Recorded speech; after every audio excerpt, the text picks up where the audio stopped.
Mélanie était une fêtarde après avoir obtenu son diplôme à l'université de Los Angeles. Elle aimait voyager et s'amuser.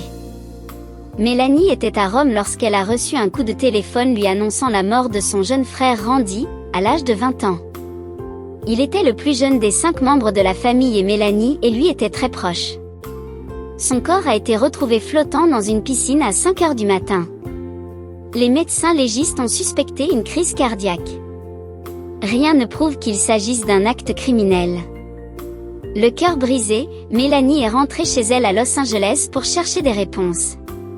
Pourquoi Randy est-il mort? Elle s'interroge sur la mort elle-même et sur ce qui arrive aux gens après leur mort. Elle s'interroge sur le sens de la vie. Mélanie a intensifié sa vie de fêtarde, cherchant à fuir sa douleur. C'est alors qu'une de ses sœurs, qui souhaitait devenir actrice, l'a invitée à prendre des cours de théâtre. C'est un bon moyen de se défouler et d'affronter sa douleur, lui dit-elle. Mélanie a pris des cours de théâtre et a commencé à jouer. Tombée amoureuse d'un Italien, elle part avec lui en Italie.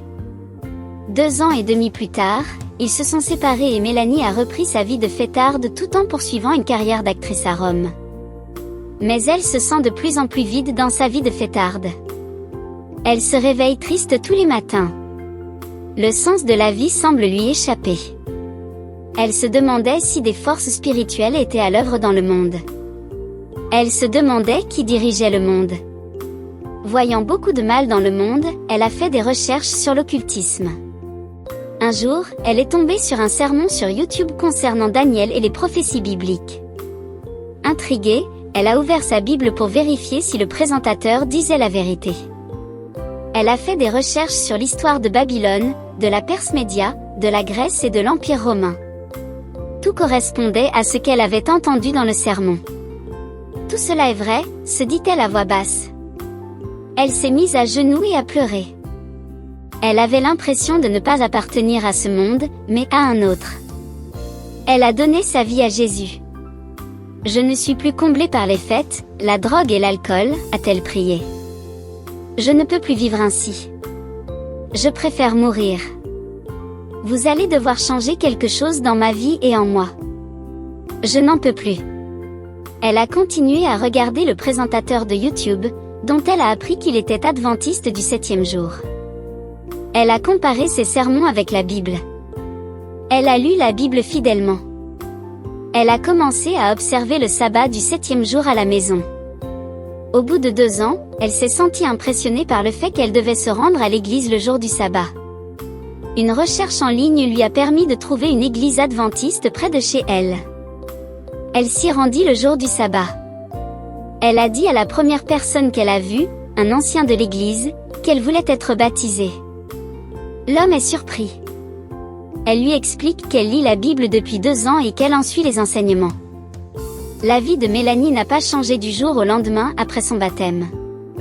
Elle continuait à faire la fête et essayait d'intégrer sa nouvelle vie dans l'ancienne. Mais les choses qu'elle aimait faire auparavant sont devenues ennuyeuses. Les choses qu'elle considérait comme ennuyeuses sont devenues intéressantes. Elle vivait le processus de sanctification. Le Saint-Esprit grandissait en elle. Aujourd'hui, Mélanie sait que la mort est le résultat du péché. Elle sait que lorsque les gens meurent, ils dorment dans la tombe jusqu'à la seconde venue de Jésus. Elle dit avoir trouvé le sens de la vie, partagé son amour pour Jésus et son espérance en son retour prochain.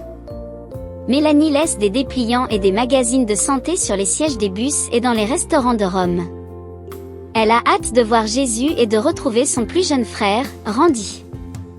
Merci pour votre offrande de mission de l'école du sabbat qui aide à répandre la bonne nouvelle du retour prochain de Jésus en Italie et dans toute la division intereuropéenne, qui recevra l'offrande du 13e sabbat de ce trimestre.